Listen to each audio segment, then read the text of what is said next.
President Biden delivered his first primetime address last night to the nation, almost all about, well, actually, all about COVID and the pandemic. And he said, I need you, all of you. And he also said, what you need and what you deserve is the truth. Did he tell us the truth? It's Rob Nelson Live.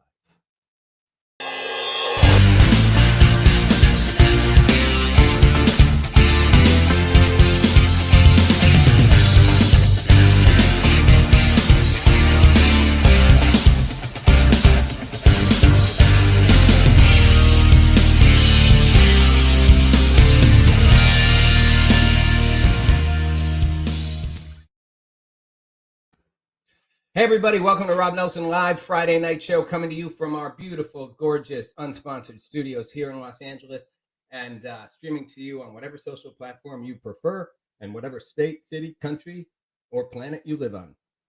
Welcome to the show. As always, love your interaction, love your feedback, even on a Friday night. I know now people are going out, as the pandemic's loosening, lockdowns are lifting, people are out. It's Friday night. So if you're here with us, we appreciate it. And as always, love to have all your feedback and comments. If you like what you're seeing, also love if you like it and follow us and share it. Thanks, guys.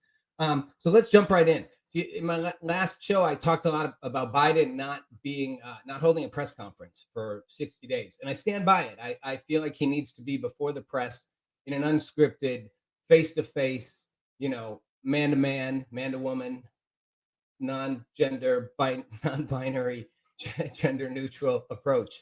But a primetime address, counts for something. And it was his first, and it was a big one.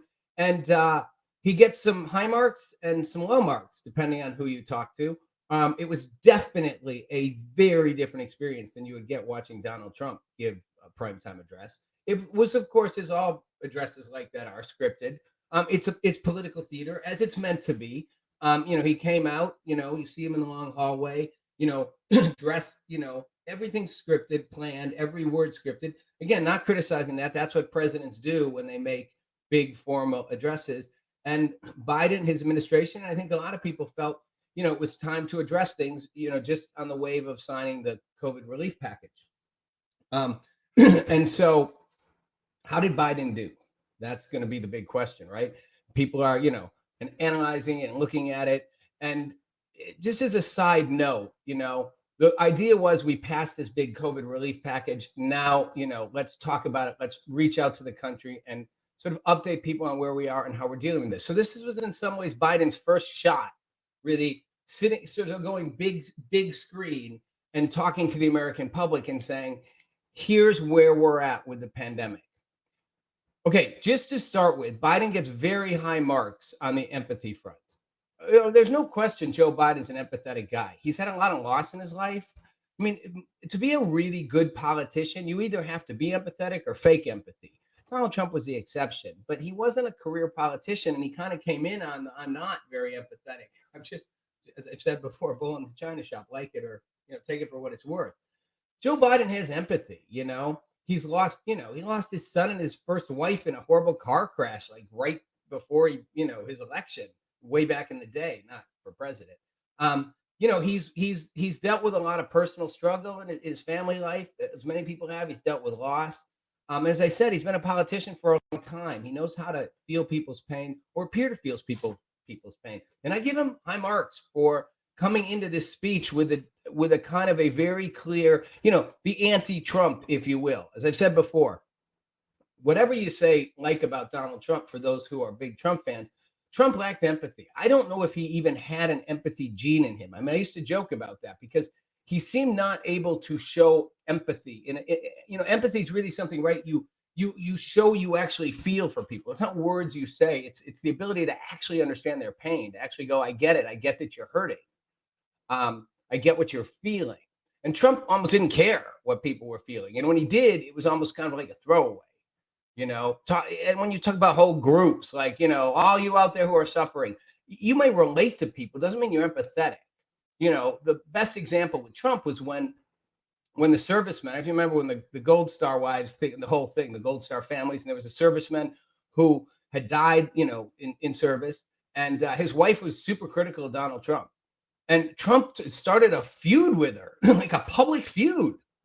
I'm thinking at the time, hey, it's very bad politics, but forget about the politics. I'm like, seriously? This woman lost her husband serving the country. Who cares if she wants to call you a scumbag?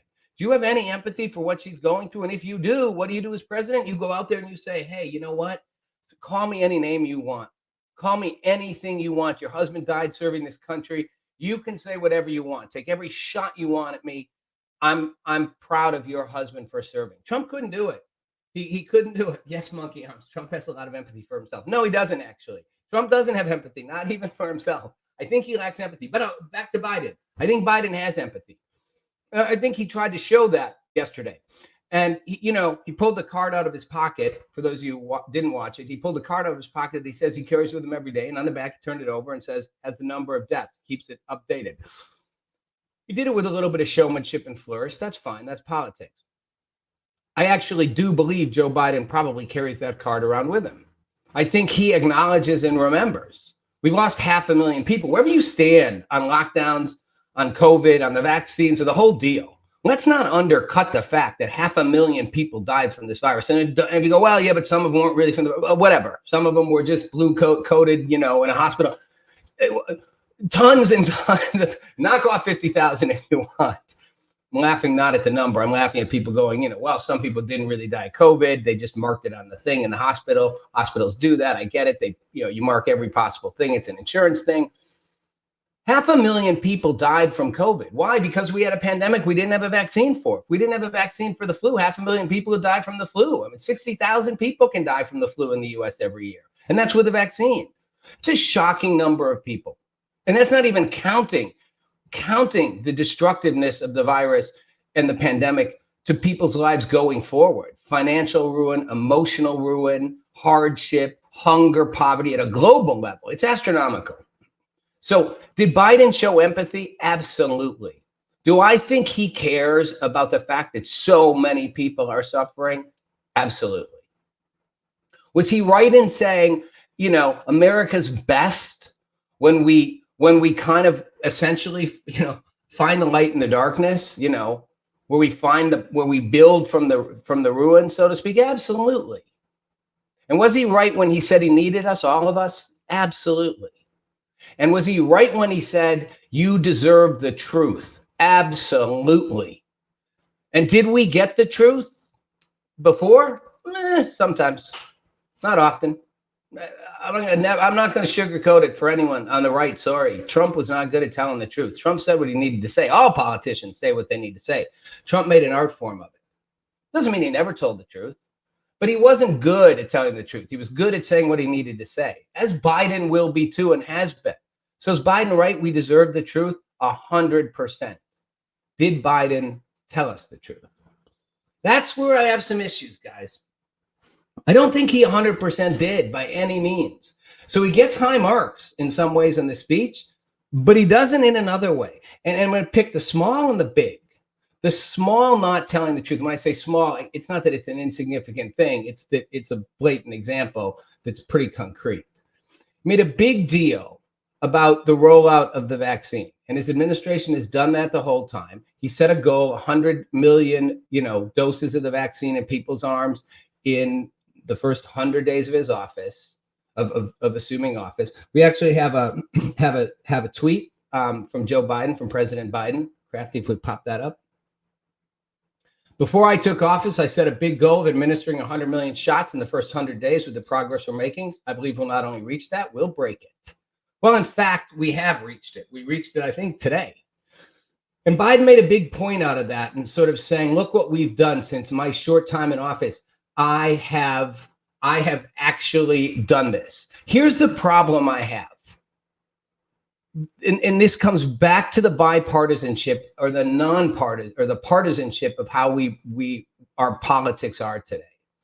Biden couldn't he could throw Trump under the bus as he's expected to do. And I'm not giving Trump credit. I said from the start, Trump's single biggest failure as president was how he handled the pandemic. Not because I think he should have known all the answers. I don't think Obama or Biden or anybody in office would have known quite what to do. But the way he handled it the whole time was horrible. Horrible. Making it all about, him, his economy.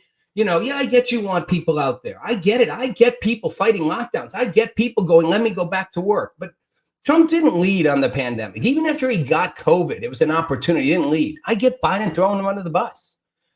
But I also get saying, look, we did actually inherit a system on the vaccine that was working. Give credit where credit's due.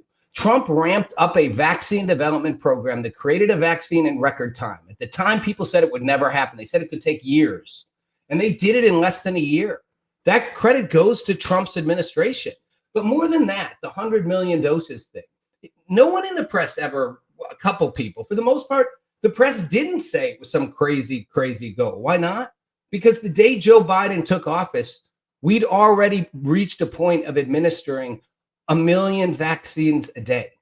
When Biden took office, we hit the 1 million a day mark. 2 days before he took office, we hit the 900,000 a day mark. So when Biden took office, they were administering 1 million doses a day. Well, do the math. 100 days, 100 million doses. That was no crazy, outrageous thing. Sure, you need to make sure deployment's good. And that's still a challenge, right? Still in a lot of states, people are like, but I can't get it. But he no credit to that. It makes it sound like we just in 50 days, we turned this whole thing around and got 100 million doses out. And he claimed like no one thought we could do it. And that bothers me because that's completely not true.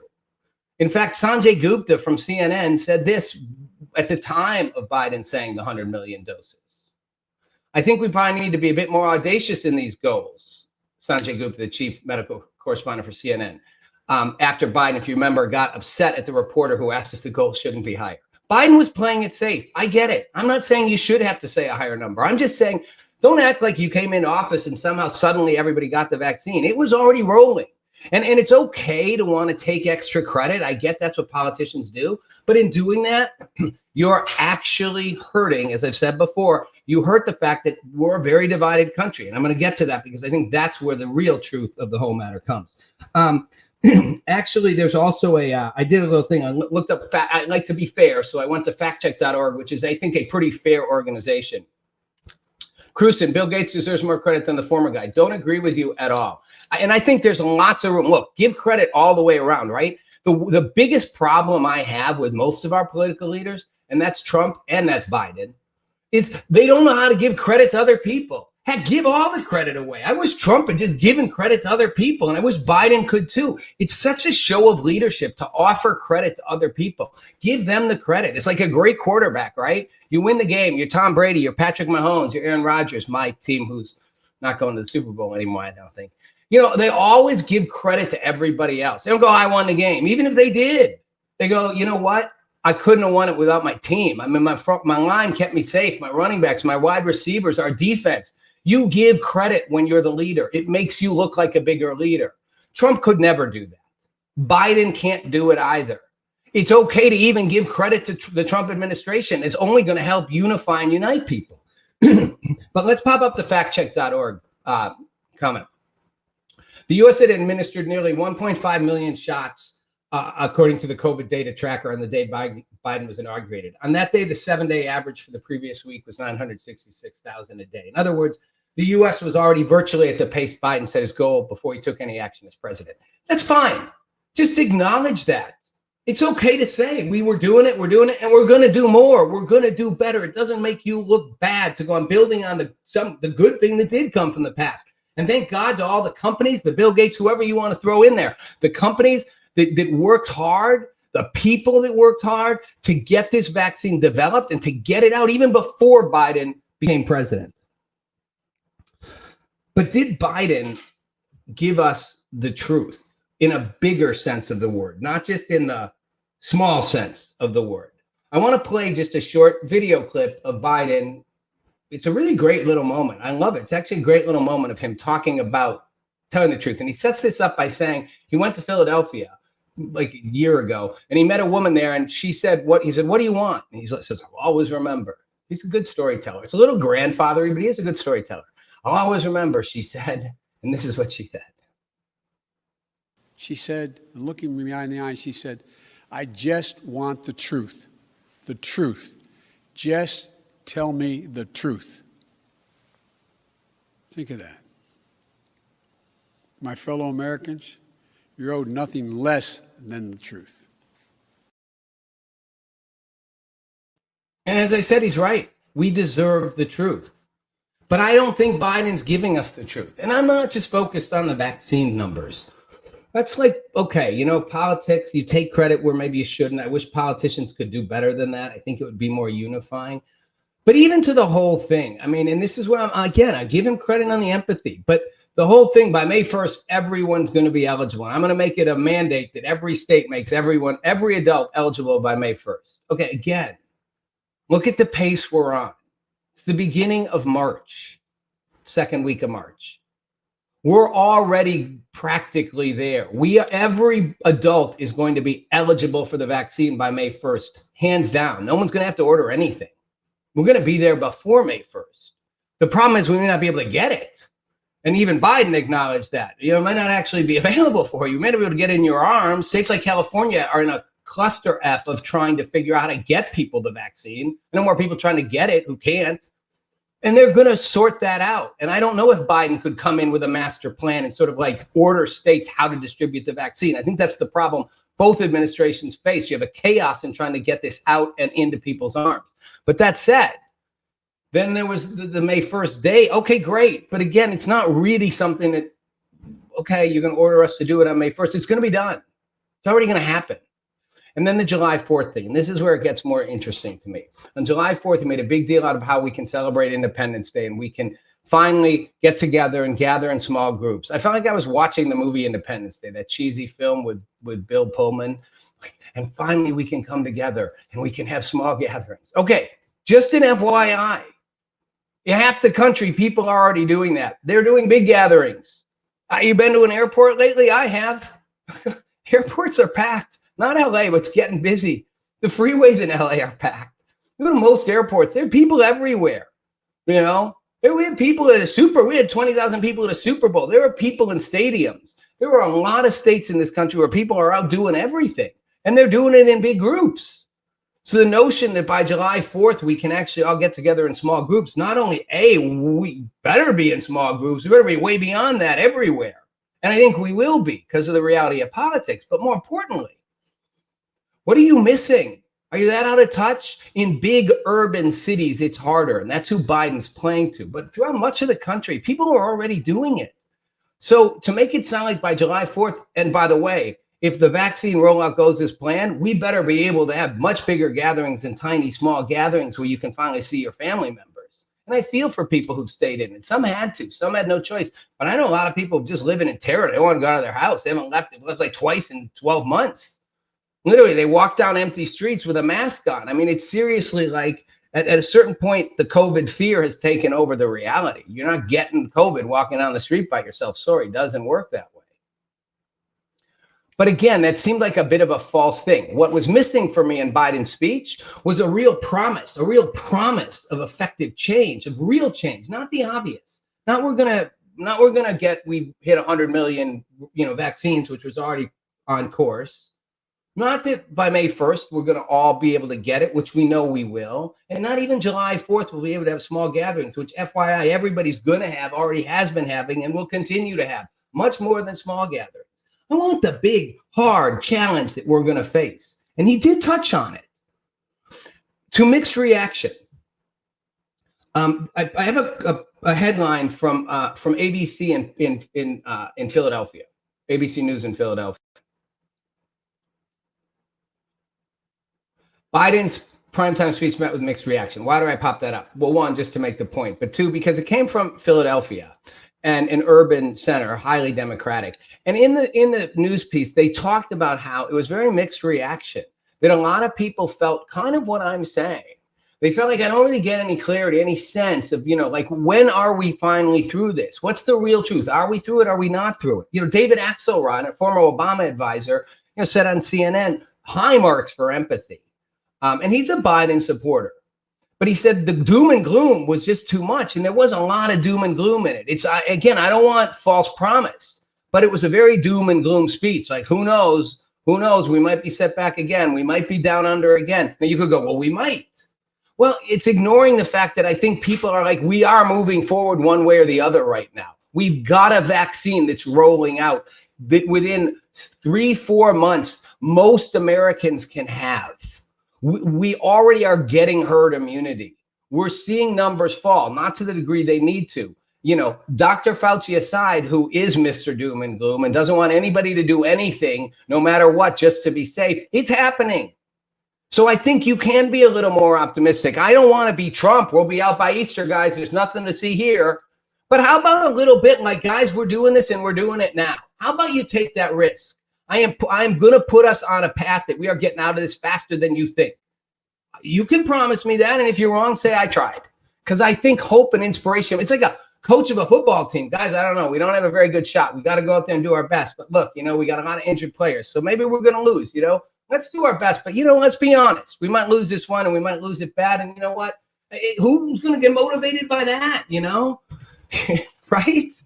I mean, you kind of got to go all Rudy in on this thing, We're going to win this thing. Even we got to put the kid who's never played a game in. We're winning. We ain't backing down. LeBron James, when they won the title in Cleveland, like down 3-1. We're going to win. Mark my words. I'll put it on my shoulders and we'll win. That's what I wanted from Biden. Sorry. I wanted we're going to win no matter what, and I'm leading the way. Not the kind of safe fatherly thing. Now, there was the empathy thing. I'll give him the empathy mark. He did push hard on empathy. I'm going to play one other short little clip from his speech, and then I'm going to move into what I wish Biden had said. A mask, the easiest thing to do to save lives. Sometimes it divides us. States pitted against one another instead of working with each other. Vicious hate crimes against Asian Americans who've been attacked, harassed, blamed, and scapegoated. All fair points. The mask thing, how divided it makes us, states pitted against each other. He did a lot of pandering to certain minority groups. He made a point of sort of referencing each of them.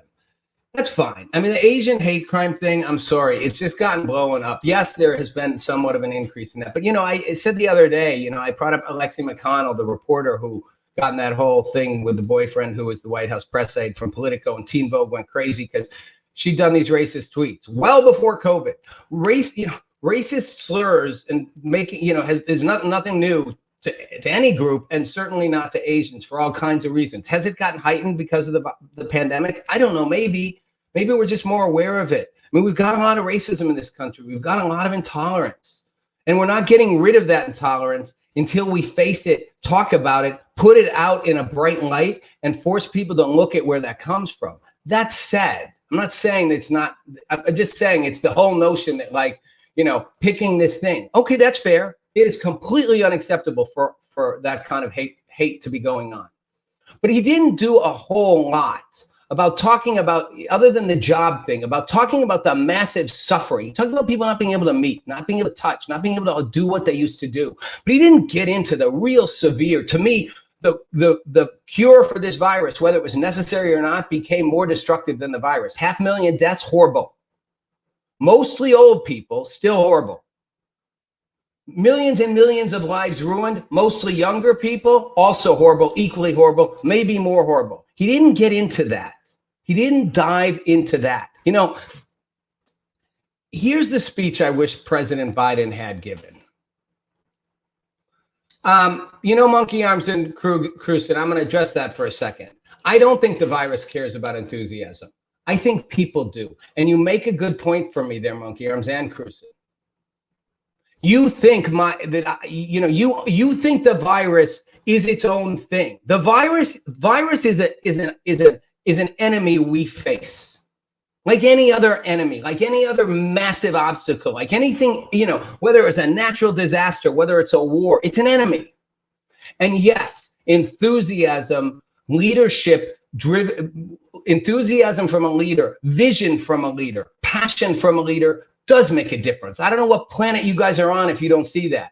It makes a difference in every single area of life, whether it's my example of a sports, somebody being motivated by sports, or Winston Churchill, or Franklin Roosevelt, or John F. Kennedy leading people into war, or in the civil rights movement, or Martin Luther King. You think that passion didn't matter? You think that didn't inspire people to put their lives on the line, to believe, to hold on? Enthusiasm absolutely matters, not because it's enthusiasm, bold, visionary, and leadership, and taking that on your shoulders and saying, I'm this confident, I will run this thing through, get behind me. George Washington riding into battle, Patton going in the front row with the tanks. Like, you think that didn't inspire people? The soldier who runs out there? Of course it does. So yes, enthusiasm, if you want to narrow it to that, that's not the word I would use, absolutely matters. Here's what I wish Biden had said. I wish Biden had been willing to be 100% honest. I didn't want Grandpa Joe. I felt I got Grandpa Joe. I wanted honest, brash President Biden, the guy I saw for years, the guy with the gaffes and all. To be honest, I wish Biden had given the speech off teleprompter. I'm waiting for the day a president gives an actual major speech and goes, I'm not using a teleprompter. I may have a couple notes on cards here, but I ain't using a teleprompter. I'm actually talking to you, mistakes and all. But here's what I wish he'd said. I wish he'd said that the U.S. is so hyper divided right now. Don't throw the mask thing out there. We are so divided that the only way it works is I need each of you, all of you, to come together, and I need us all to take a look at what's really going on. I wish he'd said Trump is a huge part of this problem, and what he created is part of the problem. But so are people on my side. So are the politics from my side. And yes, we follow the science. But no, that science isn't perfect, and that science changes, and we're all living in the moment, and we're all human and make mistakes with that, and we haven't all done it right. And maybe we were wrong in some cases, and maybe places like California were wrong to stay so locked down because they're devastating their economy. Their numbers are still too high, and places like Florida are doing much better with much more openness. Texas is open, but now so are Democratic states starting to open up, on the East Coast. Because they have to. And go, I get it. We're in a horrible choice, guys. It's a no-win scenario. We got a virus that kills people. We got a lockdown that kills people. And we are going to find our way through it. But it only works if we all take ownership, all of us, for our part in perpetuating this divide. He didn't want to say that. He wasn't about to take his own side and take responsibility. And it's not new to him. Very quickly, years ago when I worked for President Clinton, I wrote a speech. I wrote a whole speech for him. I had to go into his office, into the White House, met him one-on-one, had a whole face down with him, which I don't have time to get into because I'm going to run out of time. But I literally sat there eye to eye with the president and, convinced him he should take this thing and go do a national thing in front of 10,000 people with rock concert style stuff, broadcast live, and call it National Youth Voting Day, and call on all young Americans to come out and vote and say, my party, the Republican Party is screwed up, but so is my party. We've all made mistakes in this process. I need you to come out and vote. None of us are perfect. Basically, it was hey, get out there. We're all making mistakes. He said it was a great idea. Chelsea backed the idea. He thought it was awesome. I wrote the speech. I flew, I went down, met Air Force One on the tarmac, rode in the motorcade. Quite a trip riding in a presidential motorcade. Where we were in Atlanta, massive event. He took my speech out of his pocket. He put it back in his pocket, and he gave his same old speech. Republicans suck, Democrats rock, vote, and only for a Democrat. And I was so pissed. And I'll admit, I caved. I walked up to him afterward. He grabbed me, did that big presidential handshake, bear hug thing, and said, Rob, how did we do? And instead of being like, you totally didn't do what you said, I was like, fine, great. I admit, I caved in the moment. Being face-to-face with a president, one-on-one in a giant setting like that can throw you off kilter, even if you got a lot of balls. But my point is, that's what politicians do. But I wanted Biden not to be a politician. I wanted him to be bigger than that. I wanted him to say, we are facing the biggest challenge we've ever faced, and we will beat it. But we won't beat it just by you following one side or the other. We'll beat it by being 100% honest, 100% truthful. And that truth means admitting we all made mistakes. And the side we don't like also did some things right. And some of this stuff we don't even know and we won't figure out. And maybe guys on my side made bad calls. Maybe some of those didn't work. It's not just one side or the other. And I get that you're all torn up. And I get that those of you who don't want to wear masks or don't want to be locked down are doing it because you want to live and breathe and you think you can. And I get that if you're 25 and young, you think you're okay because you probably are. But we got to take care of the old people because that's mostly who dies from this thing. But that's still important. You've all got parents and grandparents. He didn't say any of that. He didn't do any of that. He just said, we need to follow the science and you deserve the truth. And the truth is, we're probably going to be able to have small gatherings by 4th of July, but maybe not. It's a simplification. But it wasn't the leadership speech I wanted. And I want Joe Biden to be a leader. I want him to lead us, because leading our way out of this pandemic is going to be equally as hard, if not more hard, than what we had to do leading our way into it. Rob Nelson Live, thanks for watching.